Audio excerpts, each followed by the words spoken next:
wargi ayeuna urang Bandungan bagian anu ka-58 dina lajenganana carita hayang beunghar karangan Kileksa.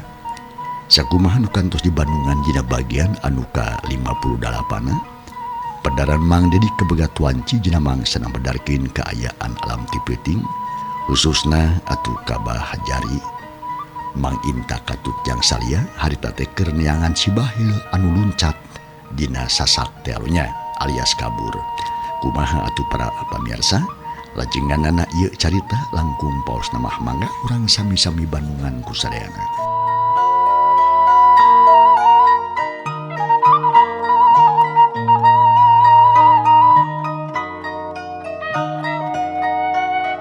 Kaayaan alam ti peuting di hiji wahangan.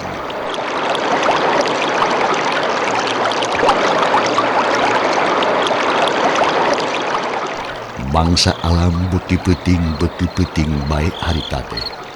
Sorat cai wahangan ngaguruh matak uung jeung matak sieun. Breh aya 3 jalma alit-alitan. Make obor tina awi menang meuleum. Horeng si mana horeng Abah Jari jeung 2 anak buahna keur mapai-mapai sisi wahangan muru kahilir. Abah Jari jeung anak buahna angguaan laleumpang maju kahilir neangan si Bahil anu tadi ragrag dina jamatan atawa sasak. Obor ditambah deui ngan Abah Jari anu lengoh teh maksudna ngarah leuwih caang cenah. Ari Bah Jari sangkan ngaluasa dina ngayakeun tindakan di mana munsing aya nanaon teh mah.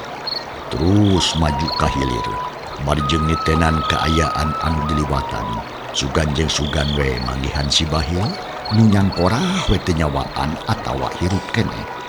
Bangu salampahanana Bah Jari jeung 2 baladna. Urang teundeun heula eta tangtu ka hareup kasampeur deui. Ayeuna urang pusirkeun perhatian urang kanu diteangan ku Bah Jari sebatur-batur nyatana si Bahil teh. Kumaha nasibna si Bahil?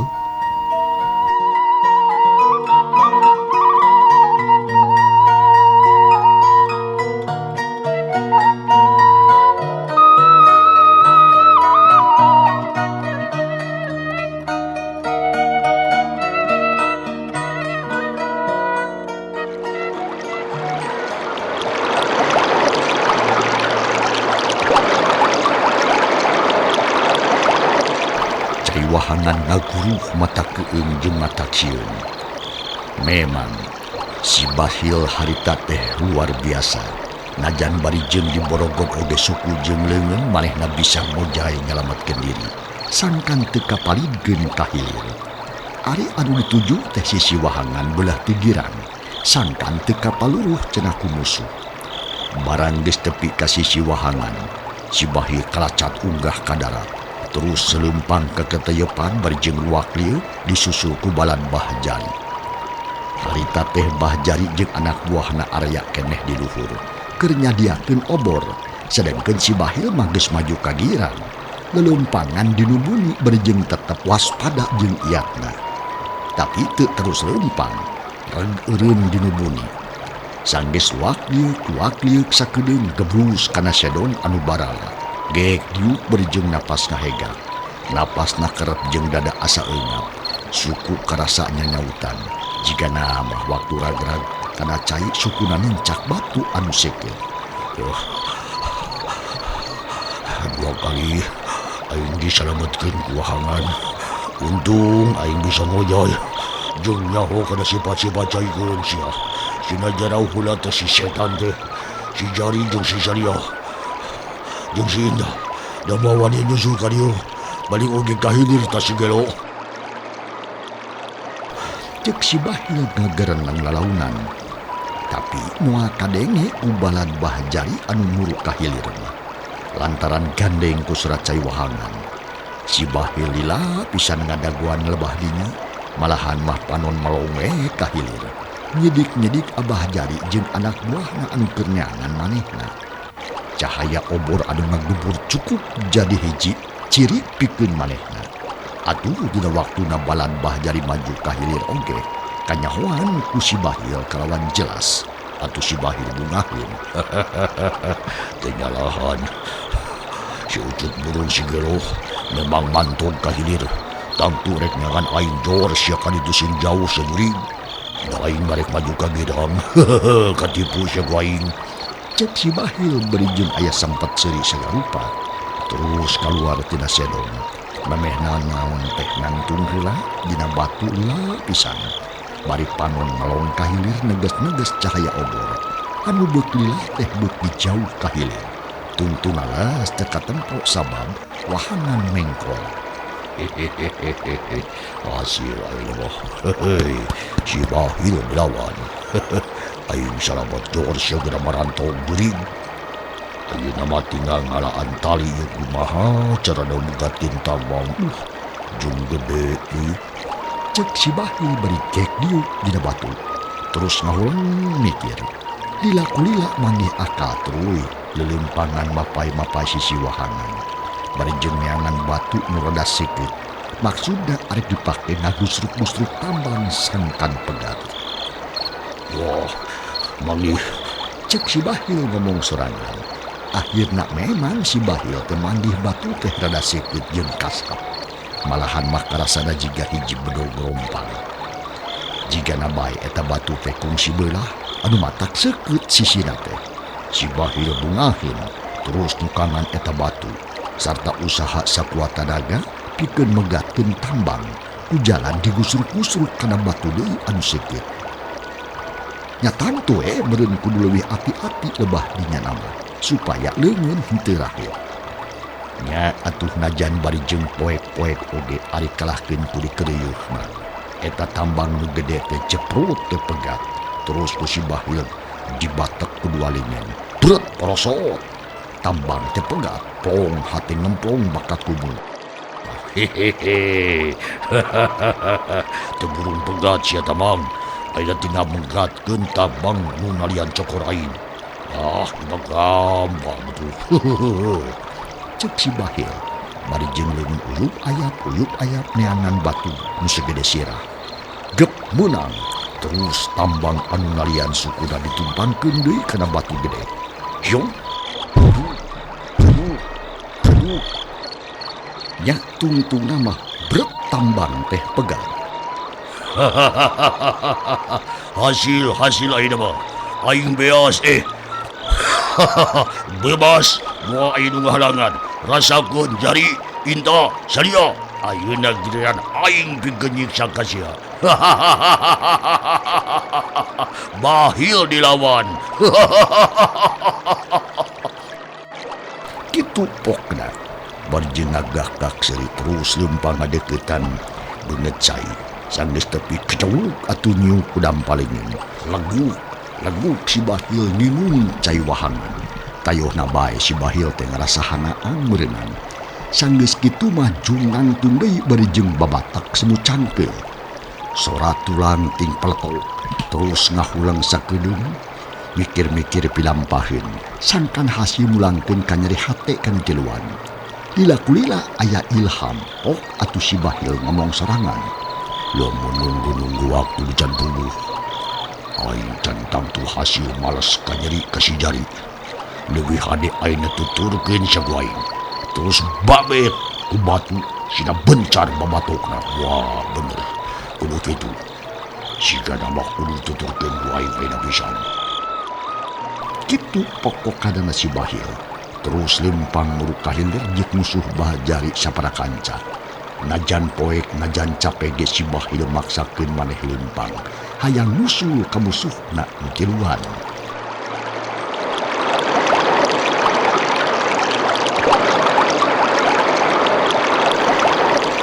Cai wahangan tetep ngaguruh kaayaan alam beuki peuting bae.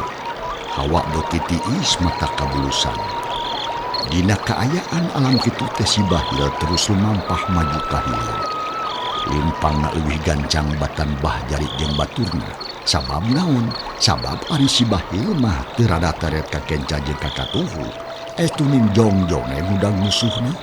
Sadengkeut abah jari jeung batur mah apan minengaraneg teh lantaran nempoan si Bahil sugan jeung sugan kapanggih.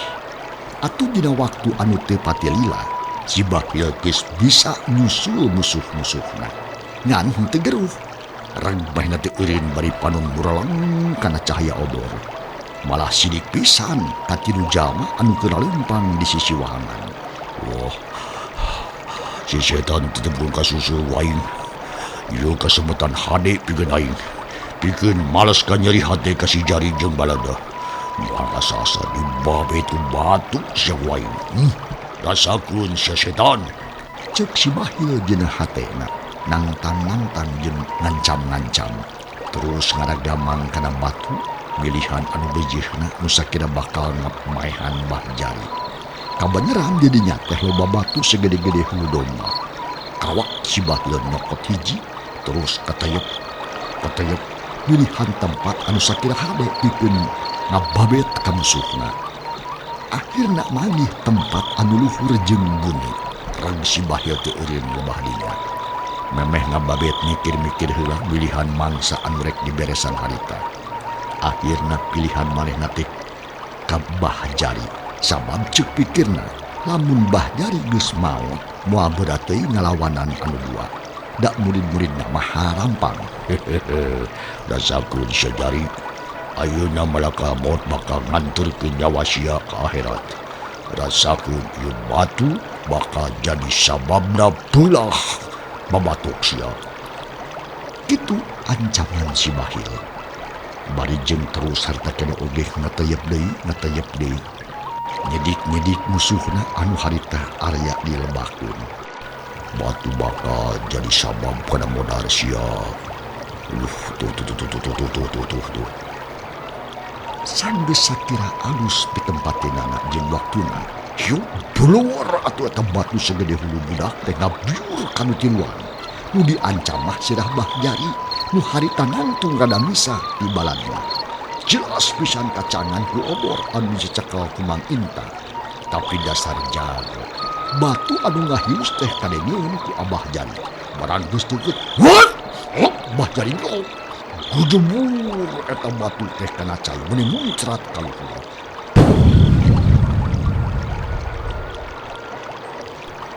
Gebuk anu tiluan teh ngarenjang bakat tiluas. Sabab teu nyana bakal aya kajadian kitu. Abah Jari rikat malikeun awakna ka tukang, panon ranci geus talingakeun kaayaan belah tinggiran. Beg hate si Bahil ruas, handeuh pedah pagaweanana teu mawa hasil. Orang jodoh, tetela jeung si Jari teh sugut, tapi aing wae mundur rasakeun sakali deui sia bagi. Kitu ceuk si Bahil bari jeung terus nyokot deui batu. Ayeuna mah mawa dua batu teh sakalian. Mun anu hiji gagal bakal disusul cenah ku batu hiji deui. Tapi harita teh Abah Jari jeung anak buah nak badami. Anu hasilna harta keneh sarea nyokot batu langsung dikomando ku Abah Jari.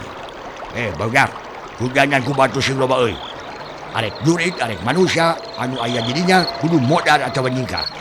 Bareng jeung kitu burusut atuh puluhan batu segede-gede peureut tengah hujanan ka si Bahil. Ting belesur jeung ting beletak kana batu deui. Malahan mah aya anu teu kanyahoan. Keuna kana tarang si Bahil. Wah! Cungko maehna ka tukang reuas jeung nyeri ongkoh. Anu teu aya papadana melikeun kanyalepit kana ati. Tepenjoan jadi ranya di karonen. Cilaga, si Jari malikan gaing. Cek gerentes hatena si Bahil bari jeung kana batu gede. Ngarasakeun tarang anu nyeri. Rek ngageroh henteu wani da musuh bisi ngadeuketan. Arek lumpat teu kaburu lantaran tarangna kebenangan bancumur. Jeung deui lamun cengkat saeutik tangtu eta batu anu sejen bakal kena deui kana sirahna. Da puguh murudu teu beda kawas hujan. Montong ayo hujanan terus. Nugala dek.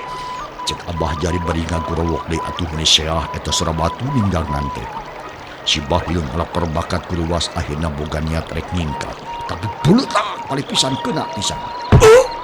Cenah ngagero ditahan terus dipaparekat dahan ka nyeri ulu angan asa siul. Beletuk deui kana walikat. Karasa meuni nyeri pisan. Beletak deui kana tarang kadua kalina. Buak kana beungeut, debu kana irung, tungtungna. Sakujur awak si Bahil kahujanan ku batu. Meuni bak-bak mata klingu. Si Bahil kacidari puhna, tungtunan molese dalaunan bari jeung nahan ka nyeri. Nyingkah ti eta tempat da puguh teu wani ngalawan. Eta ge kungsi ngababet batu anu cekalan, tapi kalah nambahan bahaya sabab katempo ku musuhna yen manehna aya di dinya ataupun we hujan batu teh beuki kerep kana dirina. Si Bahil meningat gebig nahan ka nyeri ambek jeung kaduhur. Silaga ieu salah siasat aing lain kitu kudu dah. Dasar geus sia aya picilakaun teh. Cek hate si Bahil berjeng terus ngesot ngajauhan. Kitu ge teu wani nangtung ngarayap we milihan anu poe. Nya nu akhirna si Bahil bebas cenah hujan batu. Manehna nyempod we ti belah girang. Barjeng ngarasakeun ka nyeri awak jeung karasa irung anu getihan.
Ari Abah Jari jeung dua balagna can waka eureun terus we ngababetan batu ka pelebah si Bahil lantaran Bah Jari ngerasa yakin yen di dinya aya musuh atawa jurig cai.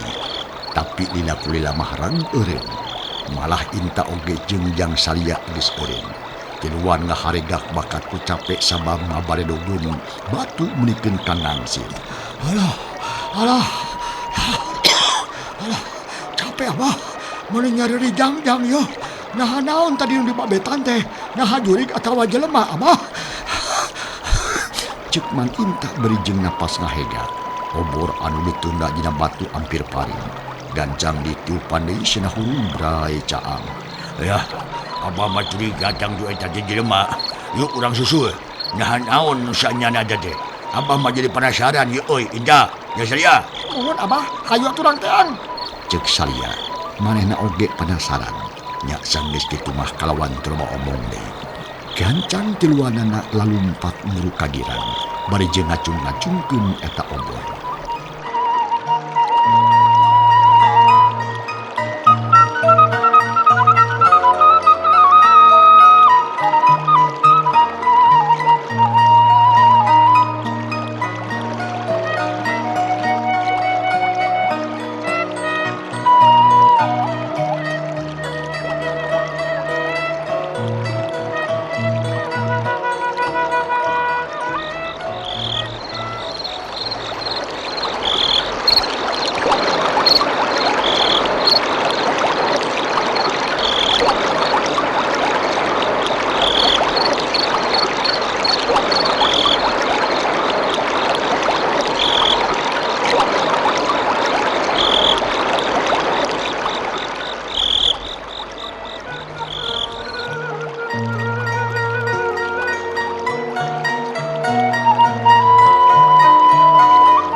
Kitu musuhna bet marikan di ka manehna. Si Bahil meuning ngarenja griwas lantaran teu nyangka yen musuhna bakal nyampurkeun obor geus jaangan ka manehna. Si Bahil guguk belecet lumpat atuh teu nolih kana kaayaan. Aduh, kebludakmu siku katuhu misalah. Tapi teu dirasa najan jeri ge. Berembung lumpat deui ti babaranting. Kalakuan si Bahil kitu sakilat katepun ku Abah Jari. Kuliwet Bah Jari atuh henteu bari jeung terus ngaluarkeun peso balatin leutik. Yuk blesat serep keuna pisan kana walikat si Bahil.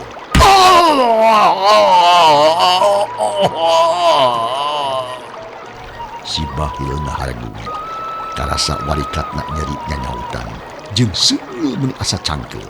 Tapi lumpat mah henteu eureun malahan mah kalah beuti tarik jiga leuwih ti tadi. kelacat naik kena gawir terus nukurubutan kanu bala. Tungtuna les katerei ku poekna alam peuting jeung kahalangan kurungkun awi ngaroyom kawahangan. Bah Jari jeung dua anak buahna terus ngudang. Tapi lapur tinggalin tapak sabab si Bahil geus anggan alias jauh. Ari Bah Jari jeung balad-baladna jiga nu hese lumpat da puguh kaayaan meuni parala jeung ngarumpil. Terus udang. Jago bakal kacarek ka si wadak. Yakin si Bahil oi. Bah Jari atohin lantaran si Bahil nu teu diteangan teh kapanggih laratanana. Atuh terus seting kalacat unggah kana gawir hanjak di wahangan rek ngudag ka si Bahil.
Saterusna wewengkon eta diubek ku balad Bah Jari. Kabeneran Mang Inta atuh manggih getih anu ngecelak dina dangdaunan. Jikana bae tina tatuna si Bahil, Abah Jari beuki ngerasa yakin yen musuhna pasti bakal beunang deui. Terus atuh mapai tapak si Bahil. Da katara ledig tapak suku jeung aya getih ucrat-acret naratayan. Tapi edas estuning mata kanjelu. Sabab eta lacak teh tungtungna aya deui di sisi cai. Nyatana di hilir nu hartina beureun si Bahil teh ancrug deui ka wahangan ngaleungitkeun lacak manehna. Atuh puguh Abah Jari jeung baladna meuningah ulang. Sajongjongan mak eueuh nu ngomong. Ukur ngaca janteng bari jeung ngahulang. Panon melong kana wahangan anu budah caina katempo gugur lapang katojo cahaya obor. Rupina mah si Bahil teh kana cai deui Abah. Aduh, kumaha lamun geus kieu? Cek salia bangun handit ieu. Lantaran ngerasa heran ku lampahan si Bahil anu kuat jeung pinter lompatna. Ya, Jajang. Yakin luncat di kana cai tah si goblok dia. Dasar jurug cai. Ngajasa kitu ripuna oge kape lompatna teh kana cai deui. Kumaha ieu lamun geus kieu? Abah jadi bingung taak ngudag-ngudag si eta mah. Cek Bah Jari, ayeuna bener-bener ngerasa taat di perlakuan si Bahil anu memang kuat jeung pinter lompat. Susure Abah kahilir tuh Bah. Sugan jeung sugana eta mah ngagoler di sisi cai. Sabab yakin peso Abah teh keuna lah. Gaya getih nu ucrat-acret tandana mah. Cek Mang Inta di harita. Abah ge boga pikiran kitu tak. Ayo urang papai kahir atuh. Beral atuh tiluan arindit deui. Mapai wahangan maju kahilir bareng jeung ngocorna cai. Nu tiluan meuningah hegat napasna bakat ku capek. Asa diheureuikeun cenah ku musuhna. Nu panghandeueulna mah Abah Jari. Sababnya manehna teh kesebut jago. Tapi edas ku harita mah ngarasa taat. Asa dicook gado ku si Bahil teh.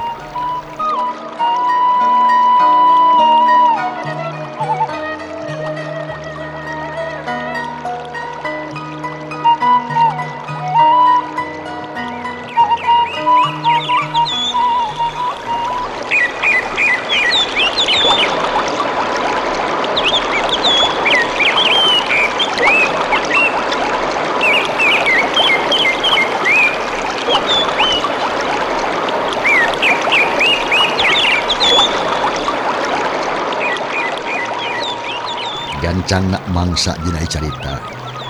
Alam peuting geus ngagayuh ka subuh, manuk saeran geus disarada meuni beger. Mapag pajar belah tewetan. Harita hawa teh asa beuki tiis bae. Mata kabulusan jeung asa nyerap kana sungsung balung. Ayeuna mah langit teh lenglang. Belah wetan aya cahaya nuhur ngempur semu beureum. Cing-cirining alam beurang geus datang jangjang peuting geus ngalingkuh. Dina kaayaan alam kitu teh Abah Jari jeung baladna anu dua geus jauh ti urut kajadian tadi. Aya di hilir bari jeung teu mawa hasil. Si Bahil teu kapanggih. Tunda Bah Jari jeung dua baturna. Ayeuna urang kocapkeun kaayaan si Bahil.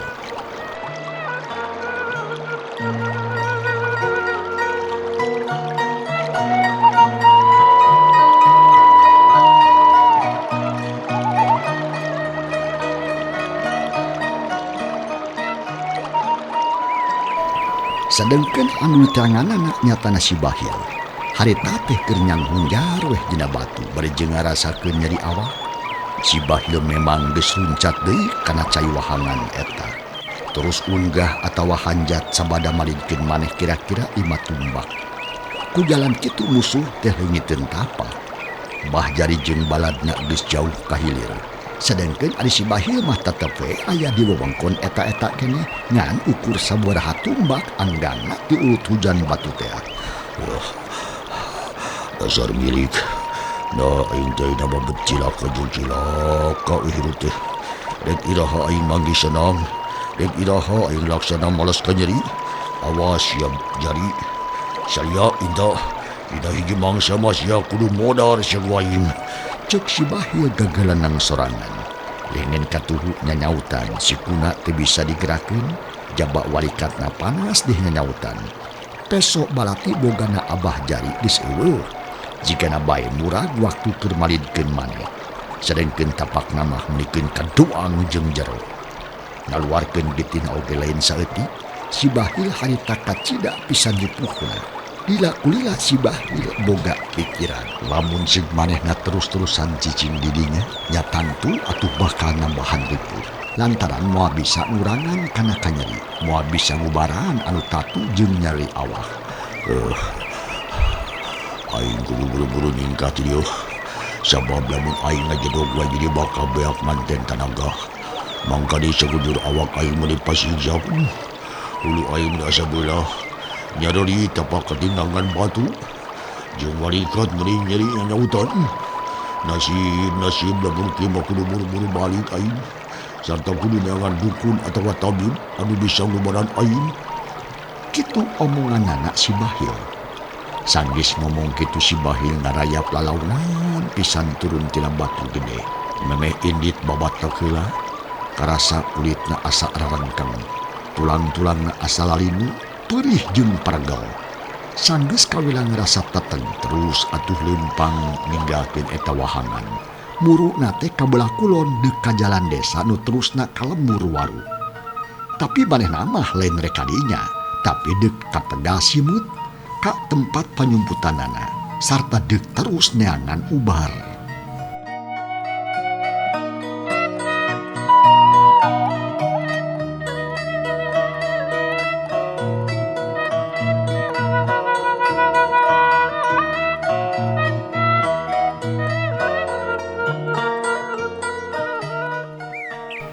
Mangsa alam nyerlek teh karasa. Samemeh alam berai beurang si Bahil tepi ka sisi jalan desa. Manehna ngerasa ripuh terus diuk pilu bala ngahajawe teu cicing di jalan bisi aya balad Bah Jari anu liwat cenah kadinya. Manuk-manuk recet di sarada. Beuki lila beuki rame patembalan.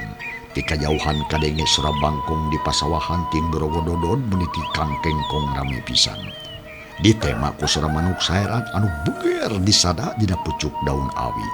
Jigana bae ngabagiakeun alam beurang. Barang keur kitu lar aya nu ngaliwat duaan pelebah si Bahil anu duaan teh ngaraneng.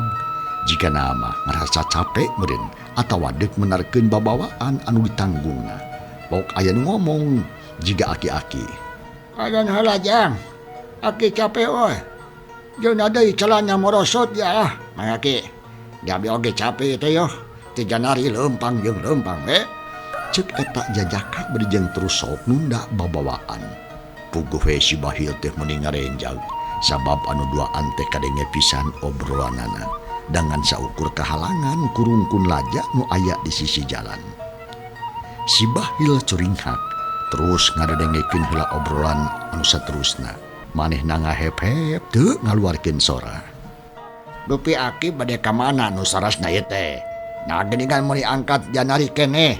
Cek eta Jajaka kadenge ngomong. Ih, ai Uyang, apa incu aki teh can cager wae geringna. Geus hampir 4 bulan namprak we dina kasur. Maca kaluman lah nyata. Ari kamari aki teh ngadenge beja ti urang Cilimus. Yen di Ciburia cenah aya dukun lepus Paraji Sakti. Ngaranna teh Aki Rawit kitu cenah cek beja mah mati ngubaranana Ujang. Sakali cager tah. Aki teh rek kadinya ayeuna teh. Lain kalau di Ciburia. Oh, nepungan Aki Rawit ngaranna teh. Oh, mereka Ciburia memang laras Aki. Laras kumaha Ujang? Abdi geus kantos nguping. Yen di Ciburia teh aya dukun anu kacida gagah saktina cenah mah bisa ngapung ongkoh deui. Malahan mah anu ragrag tina kalapa oge tah ngan ukur diusap. Terus lumpat deui cenah ki. Abi oge jadi penasaran sabenerna mah ki. Mun aya waktu mah ku hayang sakalian ka ditu. Pokona mah ki hayang terang jeung ngaran Aki Rawit. Nah kumaha ari jelema gagah sakti teh nya? Ceuk eta Jajaka ngomongna daria pisan. Jika nama nyaan hayang nyahona teh atuh puguh si Bahil mun didangdak dengdek we ngadedengekeun hayang sidik pisan jiga nate. Nang deui sora si Aki harita. Mun nya mah hayang nyaho, yuk atuh bareng jeung Aki. Da mamacak nganyaon malahan mah untung we nu aya Ujang. Aki jadi aya batur di jalanna. Da abi mah dua di piwarang kupun bapa, kedah ka Cibulu heula. Gampil engke ka payunna kieu nya. Nah aja bade ka Ciburia ayo Aki berang teuing yo. Ulah lamiting eureuna. Ceuk eta Jajaka ngajak leumpang deui lantaran anu tujuna jauh keneh. Pangna init janari oge lalampahan teh jauh pisan.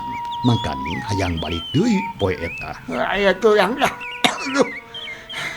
Tangges beres aya mah yo. Braduanana miang deui. Neruskeun hanca perjalanan. Nu tinggal teh si Bahil we anu melohok we kadua jalma nenjok tonggongna kawas nu gantung denge hayang keneh narima beja ngeunaan Aki Rawit nu gagah sakti mandraguna. Tapi ku sakitu oge geus cukup pikeun si Bahil.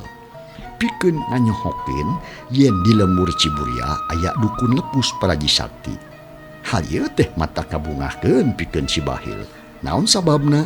Lantaran manehna kiwari terbutuh ku dukun. Lah, aya we dasar milik. Di mana we datangna pitulung mah. Jigana aing teh bakal laksana males ka nyeri ka si cari jeung baladna. Mun aing geus jeung nyeri dia. Ngajalotot anjir. Mun aing geus hasil ngubaran awak. Sarta hasil nyangan parabot nu mati. Bermodaran musuh. Namun salah namun aing ini ayeuna ka Ciburia. Aing apa pisan jalan mah. Sabab aing ge minang ngarannya lembur eta waktu baheula resep gede papaling. Ya. Mending langsung ka Ciburia aing mumpung isu kene. Si Bahil ngomong bari jeung cungar-cengir. Paniatanana geus bulig. Maneh narek ngajugjug ka lembur Ciburia hayang tepung jeung Aki Rawit. Rek menta tulung sangkan manehna diubaran sabab kataji ku omongan si Jajaka jeung aki-aki teh. Nu netelakeun yen Aki Rawit bener-bener gagah sakti mandraguna. Atuh geus puguh kitu mah leos si Bahil teh indit. Najan heueuh leumpangna kenor oge. Manehna gede hate da yakin yen di Ciburia bakal kapanggih. Manehna geus senjaho jalan nu pangdeukeutna. Nyatana ku cara motong jalan norobos ka kebon karit nu engkena bakal anjog ka lembur Ciburia nu mangkuk di suku Gunung Parawit.